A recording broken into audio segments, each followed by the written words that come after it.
प्रिय विद्यार्थियों नमस्कार। मैं डॉक्टर सहदेव पारीक श्री गोविंद गुरु राजकीय महाविद्यालय बांसवाड़ा से। विद्यार्थियों आज हम भी तृतीय वर्ष के समाजशास्त्र विषय के द्वितीय प्रश्न पत्र में आज के हमारे प्रकरण ग्रामीण शक्ति श्रृंखला से संबंधित अध्ययनों के विषय में चर्चा करेंगे। इससे पूर्व के वीडियो में हमने आपको ग्रामीण शक्ति संरचना के विषय में आपको बताया था कि ग्रामीण शक्ति संरचना क्या है। और आज जो ग्रामीण शक्ति संरचना को लेकर के जितने भी समाजशास्त्रियों और मानव शास्त्रियों के द्वारा जो अध्ययन किया गया है, उन अध्ययनों पर आज के इस वीडियो के माध्यम से हम प्रकाश डालने का प्रयत्न करेंगे। विद्यार्थियों, भारतीय ग्रामीण शक्ति संरचना की जब बात करें तो उससे संबंधित जो है वो अनेक समाजशास्त्रियों और अनेक मानव शास्त्रियों ने, जिनमें Cohen, Srinivas, Mayer, Oommen, Thorner, Joshi, Andre Beteille, Shukla, Chauhan और शर्मा आदि ने अन्वेषण किए हैं। इन विद्वानों ने परंपरागत ग्रामीण संरचना में कितना आधुनिकीकरण हुआ है का सर्वेक्षण किया है। और इन विद्वानों ने भारतवर्ष के विभिन्न क्षेत्रों,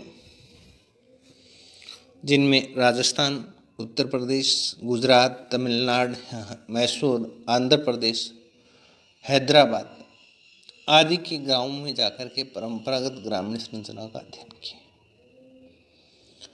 इन्होंने अपने अध्ययन में परंपरागत ग्रामीण शक्ति संरचना को प्रभावित करने वाले विभिन्न कारकों, उनके प्रभावों और परिवर्तनों का मूल्यांकन किया है। ग्रामीण शक्ति संरचना से जुड़े या संबंधित आधारों में जमींदारी प्रथा, ग्राम पंचायत,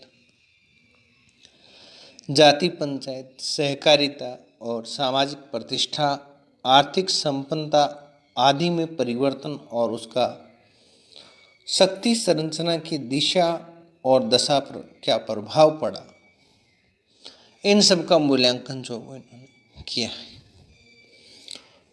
इन विद्वानों का जो अध्ययन है उसका हम उपयुक्त जो संदर्भ हम बता रहे थे आपको कि जैसे जमींदारी प्रथा, ग्राम पंचायत, जाति पंचायत, सहभागिता, सहकारिता और सामाजिक प्रतिष्ठिता और तथा आर्थिक संपन्नता आदि में परिवर्तन और उनका शक्ति संरचना की दिशा और दशा पर प्रभावों की बात करें तो इन अध्ययनों में जो मुख्यतः अध्ययन है वो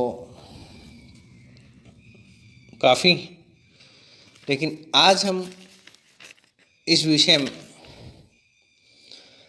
4 अध्ययनों के विषय में प्रकाश डालेंगे, जिसमें से पहला हमारा कोहन का अध्ययन है, दूसरा श्रीनिवास का अध्ययन है, तीसरा मेयर का अध्ययन है और चौथा जो है ओमेन का अध्ययन है। आज के वीडियो में हम कोहेन के अध्ययन के विषय में बात करें तो बीएस कोहेन, पूरा नाम इनका क्या, बीएस कोहेन के अध्ययन the changing status of depressed caste और माधोपुर रिवाइज्ड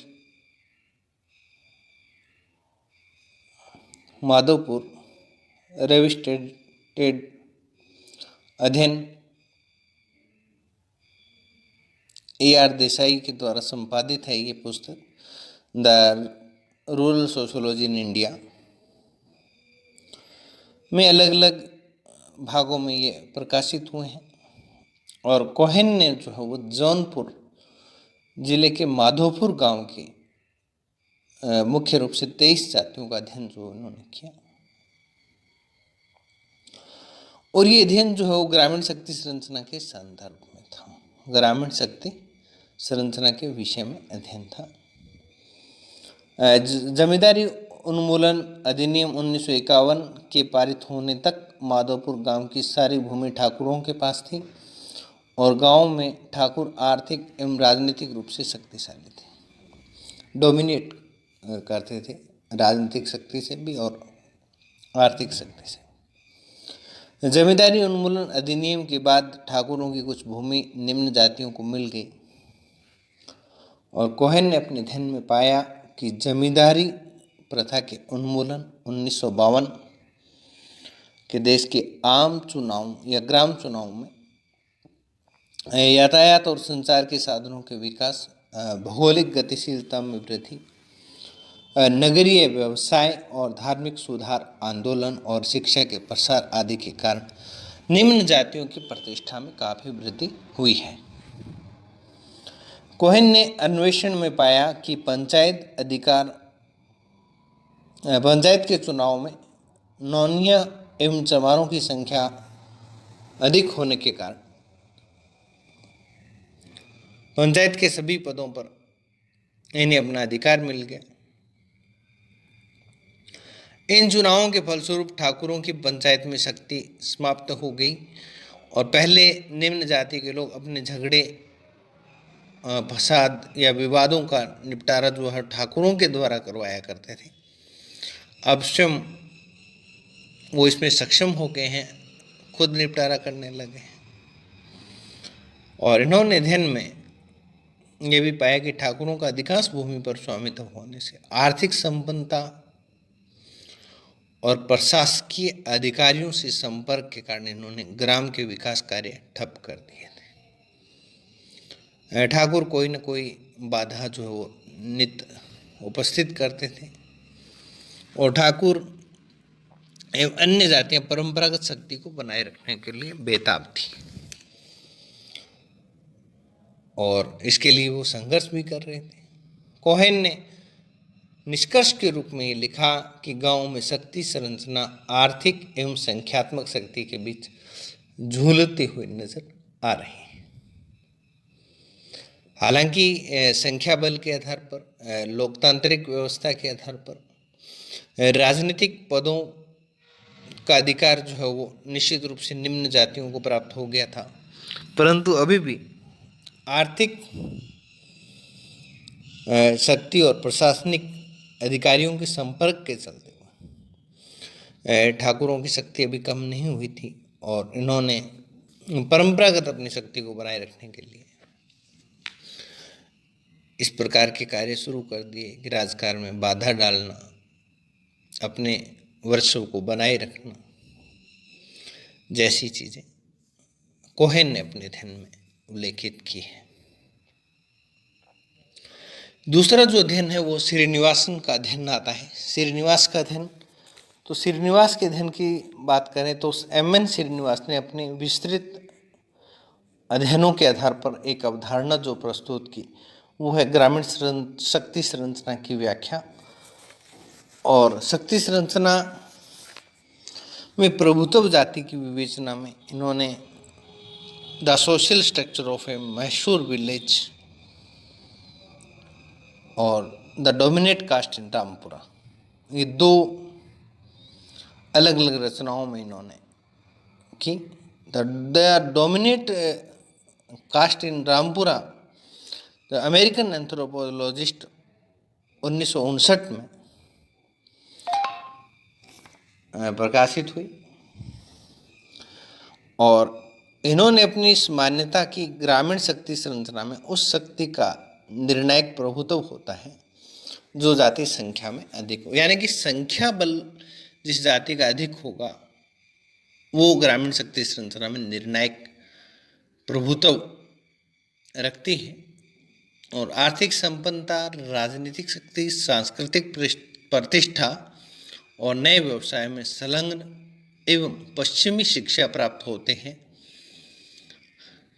श्रीनिवासन ने नगरीय अभिजात्य वर्ग द्वारा परंपरागत नेताओं का उपयोग चुनाव में सहायता लेते हुए पाया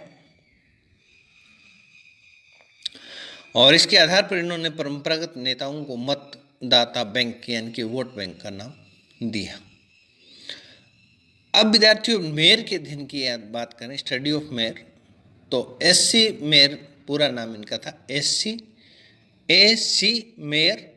तो इन्होंने rural leaders and Indian general election Asian survey के नाम से एक सर्वे था 1961 में, 8 प्रश्न संख्या में और 23 और 29 में ये प्रकाशित हुआ। आपने ग्रामीण शक्ति संरचना का जो अन्वेषण है वो 3 स्तरीय पंचायती राज व्यवस्था के संदर्भ में किया। त्रिस्तरीय तो ग्राम स्तर पर ग्राम पंचायतें, खंड स्तर पर पंचायत समितियां और जिला स्तर पर जिला परिषद है। यानी कि 3 प्रकार की त्रिस्तरीय एक ढांचे का जो है अध्ययन इन्होंने किया, जिसमें ग्राम स्तर पर ग्राम पंचायत, खंड स्तर पर या ब्लॉक स्तर पर आप कहें तो पंचायत समिति और जिला स्तर पर कहें तो जिला परिषद। मेयर ने इस अध्ययन में पाया कि तीनों स्तरों पर शक्ति के प्रतिमान राजनीतिकों एवं जाति समूहों द्वारा प्रभावित होते हैं और आपके मान्यता अनुसार शक्ति संरचना में व्यक्ति की सहभागिता या हिस्सेदारी उसकी प्रभावशाली जाति की सदस्यता एवं भूस्वामित्व का आकार निश्चित करता है। आपके अध्ययन के अनुसार प्रभुत्व जातियां जो है वो शक्ति संरचना में अपना स्थान बनाए रखने के लिए अन्य जातियों से संघर्ष करते हुए पाई गई। और केवल इतना ही नहीं कि प्रभुत्वशाली जाति के सदस्य शक्ति प्राप्त करने के लिए आपस में भी प्रतिस्पर्धा करते हैं। ग्राम में अगर कोई प्रभु जाति नहीं है तो ऐसी परिस्थितियों में कई जातियां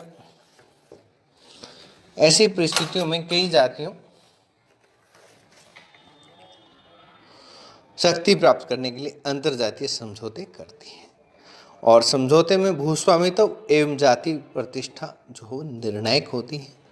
और मेयर ने अपने अध्ययनों में पाया कि उपयुक्त जो शक्ति संरचना है उससे संबंधित प्रक्रियाएं ग्राम पंचायत, पंचायत समिति और जिला परिषदों के स्तर पर भी होती हैं। ओमन का अध्ययन या ओमेन का अध्ययन, स्टडी ऑफ ओमेन की बात करें तो टी के ओमेन इनका पूरा नाम था। Rural community power structure in India, social factors, 1970 में राजस्थान के एक ग्राम की सामुदायिक शक्ति संरचना का विश्लेषणात्मक अध्ययन इनके द्वारा प्रस्तुत किया गया। आपने शक्ति समूह यानी कि पावर पोल के विचार को लेकर इसे स्पष्ट किया कि किस प्रकार से भिन्न भिन्न व्यक्ति अलग अलग ग्रामीण जीवन के क्षेत्रों में प्रभावी होते हैं। आपने ग्रामीण शक्ति संरचना के अध्ययनों के निष्कर्षों को देते हुए लिखा कि परंपरागत ग्रामीण शक्ति संरचना में निम्नलिखित परिवर्तन या इस प्रकार के परिवर्तन जो वो दिखाई देते हैं। कौन सा? एक तो परंपरा से अलगाव और दूसरा नए संगठनों में पद ग्रहण करना तथा व्यक्तित्व संबंधी गुणों का प्रभाव। इन्होंने टी के ओमान की जब बात करें तो टी के ओमान ने जो है अपने ग्रामीण शक्ति संरचना के अध्ययन में जो निष्कर्ष दिए उन निष्कर्षों में 3 परिवर्तन इन्होंने पाए। एक तो परंपरा से अलगाव, दूसरा नए संगठनों में पद ग्रहण करना और तीसरा व्यक्तित्व संबंधी गुणों का प्रभाव। तो विद्यार्थियों, आज के वीडियो में इतना ही। आगामी वीडियो तक के लिए धन्यवाद।